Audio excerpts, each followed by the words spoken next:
going on, everybody? It is Adam from Asulon Gaming, and today I'm bringing you a Grand Theft Auto gameplay of funny moments.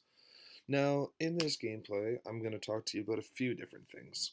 So, first off, my impressions of the game overall, and how I feel that Rockstar did with the next gen console version of it. Um, Overall, I feel like it's pretty good. Like, the graphics are insane, as you might be able to tell, and just the gameplay overall is a lot of fun. I also like the introduction of party chat with next gen consoles because PS3 didn't have that in a lot of their games. So if I'm ever online with my friends, I don't have to talk to a bunch of random kids, right? So that's great. And then I feel like for this commentary, I'm going to talk to you guys about why I started a YouTube channel. Now, I've watched YouTube obviously for years, like vlogs, cat videos. I've been around the block, I've seen it all. And then I really got into gaming videos probably around the time that Modern Warfare 2 came out. Now, when Modern Warfare 2 came out, I was still quite young and I had just gotten my first PS3 actually. So I figured, hey, maybe I should watch some gameplays to kind of figure out how exactly this stuff works. So some of the first commentators I ever watched were Hutch, Tabe, and Nanners. Those were like the three godfathers of Call of Duty, in my opinion. Like they were all unreal gamers, and their commentaries were really interesting for me to watch. Like they talked about stuff that actually mattered. Like they talked about the games a bit, but they also talked about like political situations and their own lives and how they could benefit other people. And they were just really honest, which I really appreciate in a YouTube commentator. So ever since then, it's always been in the back of my mind every time I jump on my PS3 or every time I would jump on my PS3. I should just record a gameplay one day and see what happens, you know?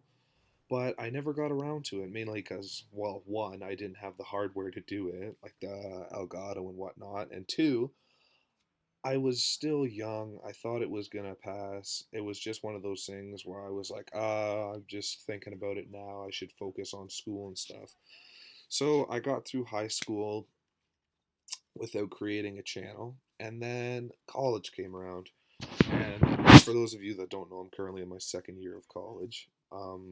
I guess none of you would know because I never said it. But in my second year of college, first year of college, every time I would game with my friend Mario, who's the other commentator here on Asulon Gaming, hint hint, we would always talk about starting a YouTube, and he'd be like, "Man, how awesome would it be if we just took the funny stuff that we did online in all our games and put it on YouTube?" And I'm like, "That's a great idea."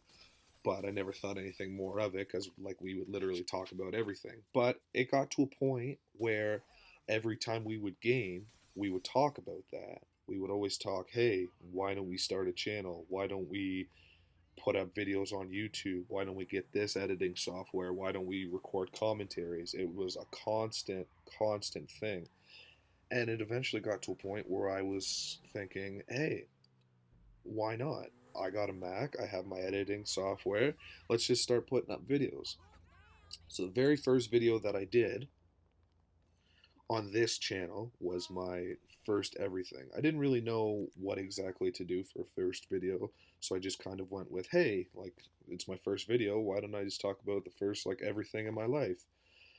And like I'm only on my third video now on my side of uploading, but I gotta tell you guys, if you're ever considering starting a YouTube channel, you need to take that first step. You need to be willing to put yourself out in the world to for them to see your abilities, whether it be humor or MLG Call of Duty gameplay, whatever it is, you need to be willing to take that first step. And that first step for me was finally getting over the BS fear that people aren't going to like me. And I know that's a fear for a lot of people, that they're going to jump on YouTube and they're scared of what people are going to think of them because, as you know, YouTube comments can be a very evil place.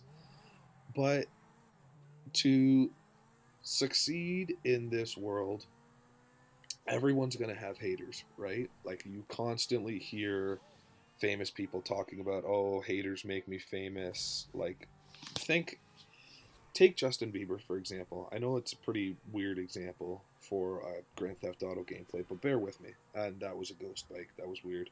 But bear with me, okay? Justin Bieber, when he was starting out with his music career, he was, what, like 13? Just a kid who caught a break. And everybody loved him in the beginning. A lot of people loved him, especially the women. Like, it was a huge deal that Justin Bieber existed, you know? But as time went on, he crossed a fine line in this entertainment business between confidence and arrogance. Now, the big difference there is that with him having confidence, that's fine. You need to have confidence in yourself. Everybody does. Some people have more than others. It's not a big deal.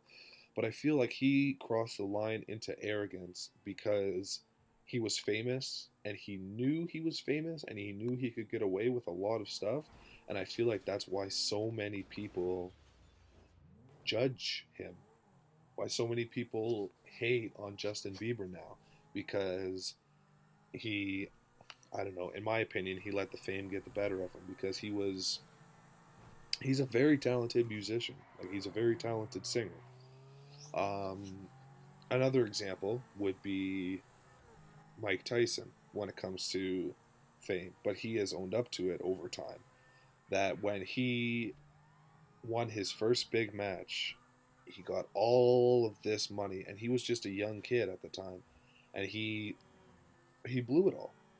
Like, he threw it all away. But, like, I guess the point I'm trying to make, I'm getting further and further away from my actual point. The point I'm trying to make is that you need to be willing to be confident enough in your own abilities and not really care what other people think. Moral of the story, you have to stay humble, especially when it comes to a career like YouTube, because there's going to be so much hate coming your way and so much jealousy from other people, especially when you blow up, that everybody wishes that they were you in a lot of ways. But the biggest thing is, stay humble, stay true to yourself, love what you're doing.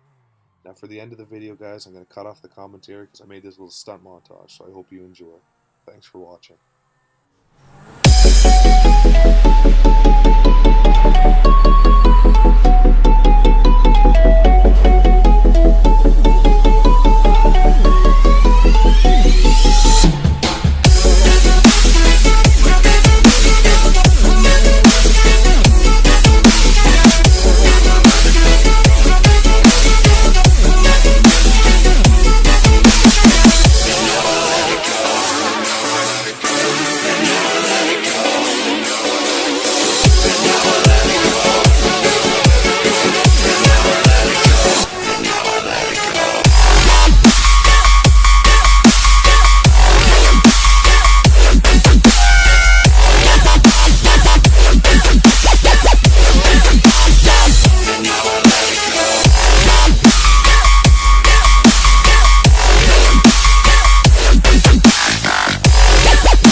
Fucking terrace. No. Why?